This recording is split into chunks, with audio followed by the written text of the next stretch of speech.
Hello बच्चों, आज हम लोग कक्षा 10 का अगला चैप्टर मानव नेत्र लेकर के आए हैं। चलते हैं मानव नेत्र पढ़ते हैं। सतगुरु क्लासेस में आप सभी का स्वागत है।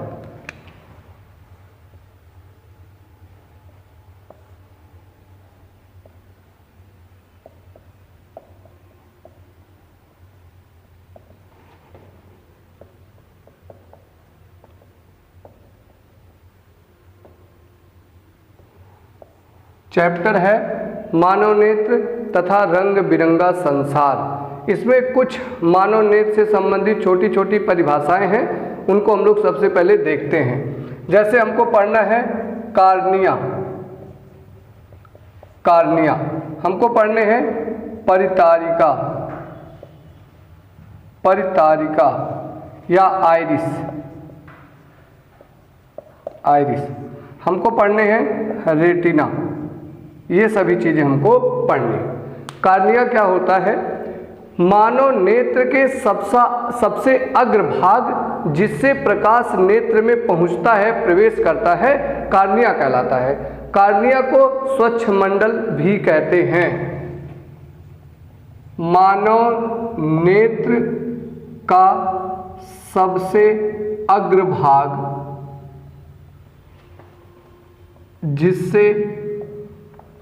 जिससे नेत्र में प्रकाश प्रवेश करता है, कार्निया कहलाता है। अगला है परितारिका। परितारिका क्या होता है? परितारिका एक रंगीन पारदर्शी झिल्ली होती है जो पुतली की साइज को नियंत्रित करती है, और यह परितारिका कार्निया के पीछे होता है। परितारिका रंगीन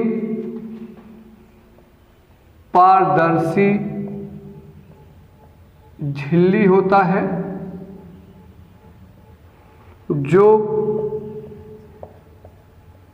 पुतली के साइज को नियंत्रित करता है। अगला है रेटिना। रेटिना क्या होता है? मानव नेत्र के सबसे पश्च भाग जिस पर प्रतिबिंब प्राप्त होता है, रेटिना कहलाता है।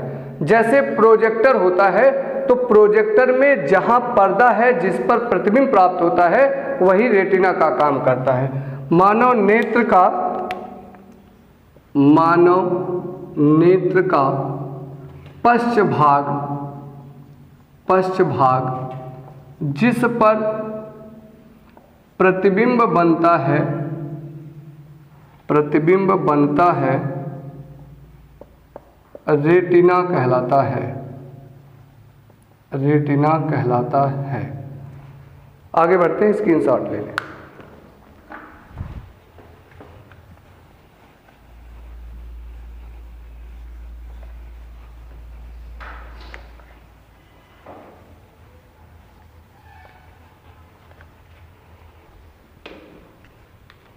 आगे है अभिनेत्र लेंस। अभिनेत्र लेंस मनुष्य के आंखों में एक लेंस इस्तेमाल होता है, जो लेंस द्विउत्तल लेंस या कहें उत्तल लेंस होता है। यही जो उत्तल लेंस इस्तेमाल किया जाता है, यही अभिनेत्र लेंस कहलाता है। तो यह अभिनेत्र लेंस किसी भी वस्तु का वास्तविक व उल्टा प्रतिबिंब रेटिना पर बनाता है। अभिनेत्र लेंस क्या कहलाता है? मानव नेत्र में प्रयोग किया गया द्विउत्तल लेंस जो वस्तु का प्रतिबिंब रेटिना पर बनाता है, अभिनेत्र लेंस कहलाता है। लेंस कहलाता है। अभिनेत्र लेंस रेटिना पर रेटिना पर वास्तविक व उल्टा प्रतिबिंब बनाता है, प्रतिबिंब बनाता है। नेक्स्ट टॉपिक लेते हैं समंजन क्षमता। समंजन क्षमता। अब समंजन क्षमता से क्या है? समंजन क्षमता इस अभिनेत्र लेंस की ऐसी कैपेसिटी है जिससे मानव नेत्र स्वतः से फोकस दूरी को बढ़ा सकता है और स्वतः से फोकस दूरी को घटा सकता है। अर्थात हमारे नेत्र में ऐसी कैपेसिटी होती है कि हम आराम से दूर की वस्तुओं को या नज़दीक की वस्तुओं को देख सकते हैं। ये काम जो करता है उसी को समंजन क्षमता कहते हैं। तो समंजन क्षमता है अभिनेत्र लेंस की वह क्षमता जो फोकस दूरी को समायोजित करता है समंजन क्षमता कहलाता है। समंजन क्षमता कहलाता है। आगे, अस्पष्ट दृष्टि का निकट बिंदु और अस्पष्ट दृष्टि का दूर बिंदु। तो अस्पष्ट दृष्टि का निकट बिंदु क्या है और अस्पष्ट दृष्टि का दूर बिंदु क्या है? तो निकट बिंदु क्या है अस्पष्ट दृष्टि का? मानव नेत्र के सामने वह सबसे नजदीक का बिंदु जिसको नेत्र स्पष्ट रूप से देख सकता है, स्पष्ट दृष्टि का निकट बिंदु कहलाता है। और यह मानव नेत्र के लिए 25 सेंटीमीटर होता है। अर्थात स्पष्ट दृष्टि का निकट बिंदु 25 सेंटीमीटर दूर होता है। हम 25 सेंटीमीटर से पास रखी वस्तुओं को देख नहीं सकते हैं। दूर बिंदु क्या है? मानव नेत्र से अधिकतम दूरी पर स्थित वह बिंदु जिसे नेत्र स्पष्ट रूप से देख सकता है, स्पष्ट दृष्टि का दूर बिंदु कहलाता है। यह मानव नेत्र के लिए अनंत होता है। अर्थात हमारे नेत्र द्वारा वस्तु को देखने का परास जो होता है वह होता है 25 से अनंत के बीच में। हम 25 से अनंत तक की रखी वस्तुओं को देख सकते हैं। यही मानव नेत्र का परास है। स्क्रीनशॉट ले लें, आगे बढ़ते हैं। नेक्स्ट टॉपिक है दृष्टि दोष तथा निवारण। यहाँ से आपको एक प्रश्न बोर्ड परीक्षा में जरूर मिलेंगे।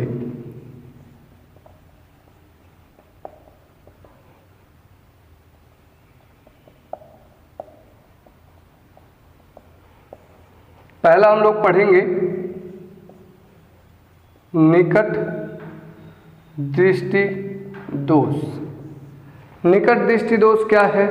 अब इसमें उल्टा होता है। होते क्या है, जब निकट दृष्टि दोष रहेगा तो निकट की वस्तु को तो हम देख पाएंगे परंतु दूर की वस्तु को देख नहीं पाएंगे। जब दूर दृष्टि दोष होगा तो दूर की वस्तु को देख पाएंगे लेकिन निकट की वस्तु को नहीं देख पाएंगे। तो ये सभी है, इसमें बच्चों को कन्फ्यूजन रहता, परेशान रहते हैं। चले देखें कि क्या होगा। निकट दृष्टि दोष है, इस दोष युक्त व्यक्ति को निकट की वस्तुएं स्पष्ट दिखाई देती हैं परंतु दूर की वस्तु स्पष्ट दिखाई नहीं देती है। इस दोष युक्त व्यक्ति को निकट की वस्तुएं स्पष्ट दिखाई देती हैं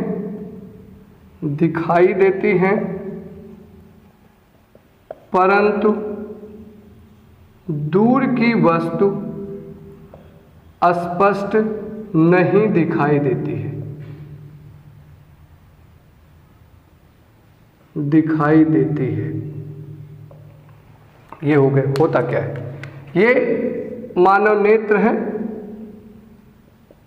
ये यहां से निकट बिंदु है, निकट बिंदु 25 सेंटीमीटर और ये दूर बिंदु है, दूर बिंदु अनंत। अगर सामान्य नेत्र है, कोई भी दोष नहीं है, तो वो 25 से अनंत के बीच की वस्तु को देख पाएगा। अब नेत्र इस दोष में पास की वस्तु को देख पाएगा। दूर की नहीं देख पाएगा। अर्थात ये जो दूर बिंदु अनंत है, अब वो अनंत ना होकर के कुछ पास खिसक आता है, इसलिए इस दोष को निकट दृष्टि दोष कहते हैं, क्योंकि इसमें दूर बिंदु निकट आ जाता है, पास आ जाता है। तो यहाँ पर हमारे पास ये बिंदु पास आ गया, तो यही इसका दोष है। तो इसके कारण क्या है? कारण इसका होता है एक, दूर बिंदु अनंत पर ना होकर पास आ जाता है। दूसरा कारण होता है इस दोष युक्त व्यक्ति का जो नेत्र का गोलक होता है वो बढ़ जाता है, वक्रता बढ़ जाती है, अर्थात उसकी फोकस दूरी घट जाती है, फोकस दूरी घट जाती है। नेत्र का वक्रता बढ़ जाता है, अर्थात फोकस दूरी घट जाता है। आगे निवारण कैसे करते हैं इसका? निवारण, अब हम चाहते हैं कि जो हमारे पास प्रकाश की किरण अनंत तक पहुंच रही थी वो यहाँ ना पहुंच करके अनंत पर पहुंच जाए, और प्रकाश की किरणों को दूर ले जाने का काम कौन करता है? अवतल दर्पण करता है। अर्थात इसका निवारण करने के लिए उचित क्षमता का अवतल लेंस उपयोग किया जाता है। तो निवारण कैसे करते हैं? उचित क्षमता का अवतल लेंस लगा करके इस दोष को दूर किया जाता है। ये हमारे पास हो गए। चलते हैं आगे, हम लोग दूर दृष्टि दोष पढ़ते हैं। कुछ बातें इसमें और हैं, उसको भी ध्यान दीजिएगा। मान लीजिए इसमें प्रश्न आ जाए आपका निकट दृष्टि दोष से संबंधित, तो आपको कुछ नहीं करने, बस निकट दृष्टि दोष में वस्तु की दूरी इन्फिनिटी रखनी है। वस्तु की दूरी इन्फिनिटी रखनी है, अपने आप से फोकस दूरी या वस्तु की दूरी मिल जाएगी। जब हम इस पे क्वेश्चन सॉल्व करेंगे तो कुछ ये हमको मिलेगा। हमारे पास दोष है तो लेंस लगाते हैं, तो लेंस सूत्र से क्या होगा? तो लेंस सूत्र से होता है 1/f बराबर 1/v माइनस 1/u। तो 1/f सपोज कर लिए कि जो वस्तु है वो x दूरी पर रखा हुआ है, तो वो जो वस्तु है वही v की वैल्यू है। x दूरी पर बाईं तरफ रखा हुआ है, माइनस ले लिया जाएगा। अब रखेंगे तो 1/-x माइनस 1/-इंफिनिटी, और 1/इंफिनिटी की वैल्यू 0 होती है। तो यहाँ से मिल जाएगा 1/f बराबर माइनस 1/x, उल्टा करेंगे तो f बराबर कितना आ जाएगा? -x आ जाएगा। अर्थात जितनी दूरी पर हमारे पास वस्तु खिसक करके आया है उतनी ही दूरी का फोकस यूज करना होगा अवतल लेंस के लिए। तो इस प्रकार से क्वेश्चन यूज करेंगे। केवल ध्यान रखना है कि u = -इंफिनिटी निकट दृष्टि दोष के लिए लिया जाएगा। अगला दूर दृष्टि दोष देखते हैं। दूसरा है दूर दृष्टि दोष। तो दूर दृष्टि दोष में, अब इस दोष में क्या होगा?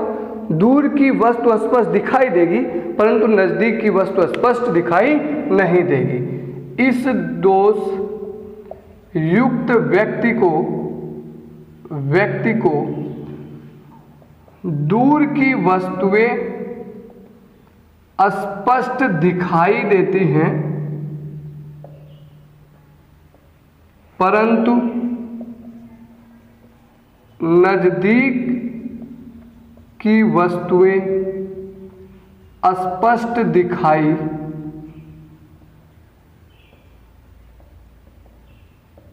नहीं देती हैं।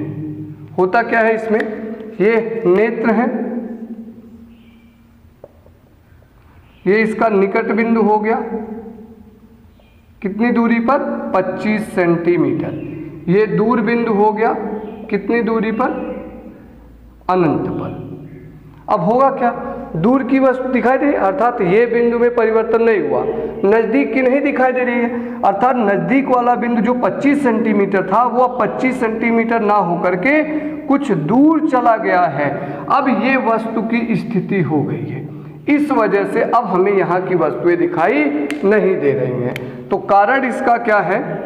कारण है कि पहला, निकट बिंदु 25 सेंटीमीटर ना होकर दूर चला जाता है, दूर चला जाता है। दूसरा है अर्थात इसकी फोकस दूरी बढ़ जाती है, फोकस दूरी बढ़ जाएगी तो वक्रता घट जाएगी। तो इसमें नेत्र की वक्रता घट जाती है अर्थात फोकस दूरी बढ़ जाती है। तो यहां पर फोकस दूरी क्या होगा, बढ़ जाएगा। अब इस प्रश्न को जब सॉल्व करेंगे तो क्या करेंगे, कुछ नहीं याद रखने, बस इतना याद रखना कि जब इस प्रश्न को याद किया जाएगा तो जो वस्तु की दूरी होगी वो -25 सेंटीमीटर लिया जाएगा। -25 सेंटीमीटर रख करके हल करेंगे, फोकस दूरी ज्ञात करनी होगी। अब वहां पर वस्तु की दूरी दी होगी, मान लें कि इस प्रश्न में ऐसे आए हो कि दूर दृष्टि दोष से पीड़ित कोई व्यक्ति है जिसे इतने सेंटीमीटर की दूरी पर वस्तुएं दिखाई देती हैं, तो उसे कितना फोकस दूरी का उत्तल लेंस लगाना होगा। निवारण हम लोग पढ़ लें पहले। निवारण क्या होता, कैसे लगाते हैं। अब इस दोष में दूर की वस्तुएं दिखाई देती हैं, नजदीक की नहीं दिखाई देती, तो जो दूर चला गया बिंदु है उसे पास लाना है। पास लाने के लिए कौन सा लेंस लगाएंगे, तो उसके लिए उपयुक्त क्षमता का उत्तल लेंस इस्तेमाल किया जाता है। अब सवाल पे चलते हैं। यदि सवाल आता है तो दूर दृष्टि दोष का जब सवाल आएगा तो वस्तु की दूरी -25 सेंटीमीटर रखा जाएगा। जैसे देख लें कि कोई वस्तु है जो x दूरी पर रखा हुआ है तो v की वैल्यू -x लेंगे। इसके लिए फोकस दूरी ज्ञात करना हो तो u की वैल्यू आपको दूर दृष्टि दोष में हमेशा -25 और निकट दृष्टि दोष में इन्फिनिटी लेना है। तो लेंस सूत्र लगा दीजिए। लेंस सूत्र लगाएंगे तो 1/f = 1/v - 1/u से, तो 1/f = 1/v की वैल्यू -x माइनस इसकी वैल्यू -25। अब हमारे पास हो जाएगा 1/f = यहाँ पर माइनस माइनस प्लस हो गया तो -1/x प्लस 1/25, यहाँ से 25 × x एलसीएम हो गया तो ये 25 इधर हो गए माइनस में और प्लस x में, उल्टा कर दिया तो यह बराबर ये ऊपर चला गया 25x बटे कितना हो जाएगा x - 25। इस फार्मूले पे रख करके भी हम डायरेक्ट लगा सकते हैं, अथवा u की वैल्यू इतना रख करके फिर लगा लें हम लोग। स्क्रीनशॉट ले लीजिए, आगे बढ़ते हैं। अब एक छोटा सा टॉपिक और बचता है, प्रिज्म, उसको हम लोग देखते हैं। तो सबसे पहले प्रिज्म की परिभाषा क्या है उसे देख लेते हैं। तो प्रिज्म एक त्रिविमीय आकृति होती है, 3D आकृति होती है, एक प्रिज्म है, देख लेते हैं हम लोग। ये हमारे पास एक प्रिज्म है। तो ये प्रिज्म होता क्या है, ये आयताकार और ये त्रिभुजाकार पृष्ठ होते हैं कांच के, 1, 2 और ये 3 आयताकार पृष्ठ होते हैं एक, और एक इधर 2 त्रिभुजाकार पृष्ठ होते हैं। जब इन पृष्ठों को हम त्रिविमीय में रखते हैं तो जो आकृति प्राप्त होती है उसी को प्रिज्म कहा जाता है। चले देखें तो प्रिज्म क्या होता है, 3 आयताकार पृष्ठों तथा 2 त्रिभुजाकार पृष्ठों से मिलकर बना पारदर्शी माध्यम होता है। तो प्रिज्म एक ऐसा पारदर्शी माध्यम, एक ऐसा पारदर्शी माध्यम जो 3 आयताकार पृष्ठ तथा 2 त्रिभुजाकार पृष्ठ से घिरा होता है, प्रिज्म कहलाता है। प्रिज्म कहलाता है। प्रिज्म को हम लोग इस सिंबल से बना देंगे। ये आयताकार, ये भी आयताकार, ये भी ऊपर और एक नीचे त्रिभुजाकार 3D आकृति है जिसे हम समतल में नहीं बना सकते हैं। नेक्स्ट हमारे पास इसमें कुछ छोटे कोण हैं, जैसे प्रिज्म कोण हमारे पास आता है और विचलन कोण आता है, ये सभी हम लोग पढ़ते हैं। तो प्रिज्म कोण क्या होता है, यही आयताकार और ये आयताकार, इन दो आयताकार पृष्ठों के बीच में कुछ झुकाव होता है, इसी को प्रिज्म कोण कहते हैं। ऐसे विचलन कोण जब हम लोग प्रकाश का अपवर्तन पढ़ेंगे प्रिज्म से, तो यहाँ पढ़ेंगे ये होगा आपतित किरण, और जब ये प्रकाश की किरण जाएगी अपवर्तित किरण, ये हो जाएगी निर्गत किरण। ये निर्गत किरण को जब इसको आगे की तरफ बढ़ाते हैं और इस निर्गत किरण को आगे की तरफ बढ़ाते हैं तो इसके बीच में एक कोण बनता है जिसे डेल एम कहते हैं, और इसी को विचलन कोण कहा जाता है। परिभाषा होता है निर्गत किरण आपतित किरण की दिशा में एक कोण बनाता है जिसे विचलन कोण कहते हैं। देखें प्रिज्म कोण क्या है, दो आयताकार पृष्ठों के बीच बने कोण को प्रिज्म कोण कहते हैं। इसे ए से प्रदर्शित करते हैं। अगला है विचलन कोण। तो विचलन कोण क्या है, निर्गत किरण आपतित किरण की दिशा में एक कोण बनाता है जिसे विचलन कोण कहते हैं। इसे डेल एम से प्रदर्शित किया जाता है। ये हो गया। अब आगे बढ़ते हैं, देखते हैं कि प्रिज्म का कार्य क्या होता है। प्रिज्म का कार्य होता है,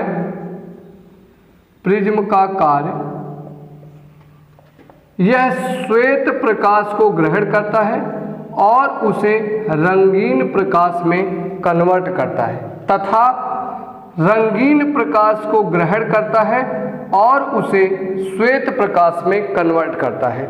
प्रिज्म से सबसे पहले श्वेत प्रकाश को रंगीन में और रंगीन प्रकाश को श्वेत में बदलने का जो प्रक्रम था उसको सर आइजैक न्यूटन ने देखा था।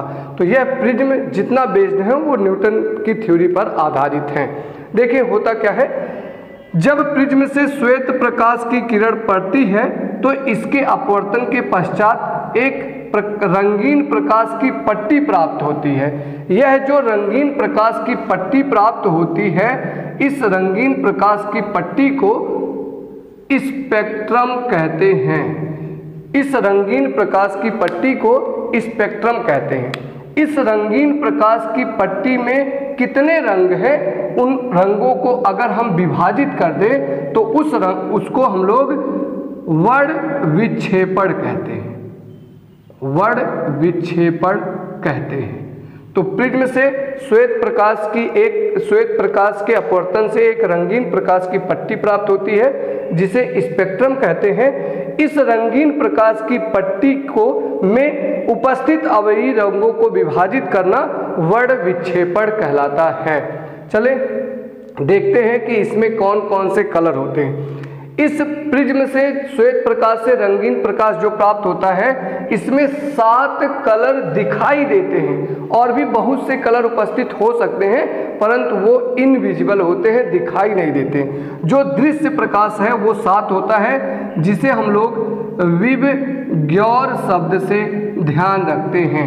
विबग्योर शब्द से ध्यान रखते हैं इन प्रकाश के रंगों को, जिसका मतलब क्या होता है, वी का मतलब होता है वायलेट और वायलेट का मतलब होता है वायलेट बैगनी, और आई होता है इंडिगो जामुनी, और बी होता है ब्लू नीला, और जी होता है ग्रीन हरा, वाई होता है येलो पीला, और ओ होता है ऑरेंज नारंगी, और आर होता है रेड लाल। ये कलर हमें दिखाई देते हैं, violet indigo blue green yellow orange red, ये कलर दिखाई देते हैं। विबग्योर शब्द से हम लोग बहुत सी बातें ध्यान रखते हैं। ये जो विबग्योर शब्द है इससे होता क्या है? विबग्योर जो शब्द है, विबग्योर यह रंगों के तरंगदैर्ध्य का बढ़ता क्रम है। रंगों के तरंगदैर्ध्य का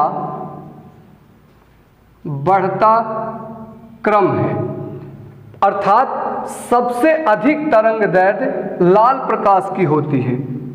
सबसे अधिक तरंगदैर्ध्य लाल प्रकाश की होती है और सबसे कम तरंगदैर्ध्य बैंगनी प्रकाश की होती है। इन रंगों का तरंगदैर्ध्य कितना होता है? लगभग 3800 एंगस्ट्रॉम से 7800 एंगस्ट्रॉम के बीच में इन रंगों का तरंगदैर्ध्य होता है। तरंगदैर्ध्य का मतलब होता है कि जो प्रकाश है उसकी मोटाई या चौड़ाई, ये होता है तरंगदैर्ध्य। तो सबसे अधिक तरंगदैर्ध्य लाल का, सबसे कम तरंगदैर्ध्य बैंगनी का।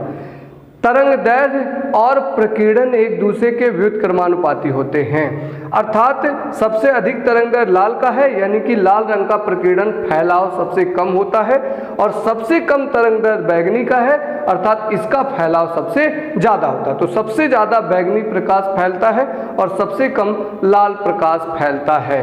ये हो गए। एक टॉपिक और बचा, प्रिज्म से प्रकाश का अपवर्तन। ग्राफ बनाते हैं, सब कुछ समझते हैं, टॉपिक हमारा खत्म हो जाएगा। लास्ट टॉपिक है प्रिज्म से प्रकाश का अपवर्तन। प्रिज्म से प्रकाश का अपवर्तन, ये हमारे पास हो गया प्रिज्म। इधर हमारे पास माध्यम है वायु, विरल, और प्रिज्म के अंदर माध्यम है सघन, कांच, और फिर प्रिज्म के बाहर माध्यम है वायु, विरल। अब कोई प्रकाश की किरण इस पृष्ठ से पड़ी, पहले पृष्ठ से, ये तिरछा आपतित होने वाली प्रकाश की किरण, जो प्रकाश की किरण जा रही है, सपोज कर लेते हैं ए और यहाँ बी है, तो ये आपतित प्रकाश की किरण है। आपतित किरण जिस बिंदु पर पड़ी वो आपतन बिंदु है। यहाँ से इस पृष्ठ पर एक 90 डिग्री का कोण बनाते हुए रेखा खींचेंगे। ये पहले पृष्ठ के लिए अभिलंब होगा, अभिलंब। अब हम सोचते हैं कि प्रकाश की किरण ऐसे सीधी जाती है, परंतु हम लोग अपवर्तन पढ़ चुके हैं कि जब प्रकाश की किरण एक माध्यम से दूसरे माध्यम में प्रवेश करती है तो उसका पथ विचलित हो जाता है। अब प्रकाश की किरण विरल से सघन में जा रही है, जब प्रकाश विरल से सघन में जाता है तो अभिलंब की ओर झुक जाता है, तो ये ऐसे ना जाकर के अभिलंब की ओर झुक जाएगी। ये जो किरण हमारी हुई BC, ये हमारे पास जब तक इसमें रहेगी तब तक सीधा चलेगी। ये हमारा BC जो किरण है वो अपवर्तित किरण है, अपवर्तित किरण है। आगे बढ़ते हैं। अपवर्तित किरण है, पुनः जब दूसरे पृष्ठ पर पड़ेगी तो जिस बिंदु पर पड़ेगी वो आपतन बिंदु। यहाँ पर 90 डिग्री का कोण बनाते हुए एक रेखा खींचेंगे, ये दूसरे पृष्ठ के लिए अभिलंब होगा। अब प्रकाश की किरण पुनः माध्यम बदल रहा है, अब सघन से विरल जा रही है, यानी कि अभिलंब से दूर हटेगी। हम सोच रहे थे कि ये प्रकाश की किरण ऐसे निकलेगी, परंतु ये अभिलंब से दूर हटेगी, तो ये प्रकाश की किरण यहाँ से, ये जो प्रकाश की किरण है वो हमारी है निर्गत किरण। अब आपतित किरण और अभिलंब के बीच बने कोण को आपतन कोण कहते हैं, और निर्गत किरण और अभिलंब के बीच बने कोण को निर्गत कोण कहते हैं, जिसे ई से प्रदर्शित करते हैं, निर्गत कोण कहते हैं। अपवर्तित किरण और अभिलंब के बीच बने कोण को अपवर्तन कोण कहते हैं, जिसे R से प्रदर्शित करते हैं। यहाँ दो कोण होता है, ये R1 और इधर होते हैं R2। एक कंडीशन पे ये दोनों कोण बराबर होते हैं, किस कंडीशन पे? जिस कंडीशन पे आपतन कोण की वैल्यू निर्गत कोण के बराबर होती है। अब यदि हम इस निर्गत किरण को आगे की तरफ बढ़ाएं तो यहाँ पर आपतित किरण के साथ एक कोण बनाएगा, यही विचलन कोण होता है, और ये हमारे पास प्रिज्म कोण है। बस आपको लिख लेने होंगे यहाँ पर, जैसे ये C हो गया, ये हमारे पास D हो गए। जैसे आपतित किरण, आपतित किरण क्या है? वो है AB। अपवर्तित किरण, अपवर्तित किरण कौन सी है? पहले पृष्ठ के लिए वो है BC। दूसरे पृष्ठ के लिए BC आपतित किरण हो जाएगी और हमारे पास निर्गत किरण कौन सी है, निर्गत किरण वो है CD। ये सभी ऐसे आपतन कोण ये I लिख लिया जाएगा और ऐसे निर्गत कोण ये E लिख लिया जाएगा, ये सभी काम। इसके लिए इस माध्यम कांच के अपवर्तनांक के लिए एक फार्मूला होता है n बराबर sine A plus del m बटे 2 और पूरे बटे साइन A बटे 2। ये कंडीशन के लिए होता है जब विचलन कोण न्यूनतम होगा, डेल m का मान न्यूनतम होगा, तब उस कंडीशन के लिए ये हमारे पास अप्लाई होंगे तथा I की वैल्यू E के बराबर होनी चाहिए और यह R1 की वैल्यू R2 के बराबर होनी चाहिए। ये सभी प्रायोगिक वैल्यू है, प्रयोगों द्वारा निकाले जाते हैं। यदि हम लोग स्नेल के नियम से पढ़े तो n बराबर साइन I बटे साइन R होता है, अर्थात यहाँ पर आपतन कोण हमारे पास जो होगा I बराबर वो क्या होगा A प्लस डेल m बटे 2 के, तथा अपवर्तन कोण जो है वो कितना होगा R बराबर A बाई 2 के बराबर होगा। यदि आपतन कोण आता है तो A plus del m by 2, A क्या है प्रिज्म कोण है और डेल m क्या है विचलन कोण है। बस इसी पर ये चैप्टर खत्म हो जाता है, इससे आगे हमें इस चैप्टर में कुछ नहीं पढ़ने हैं। Thank you.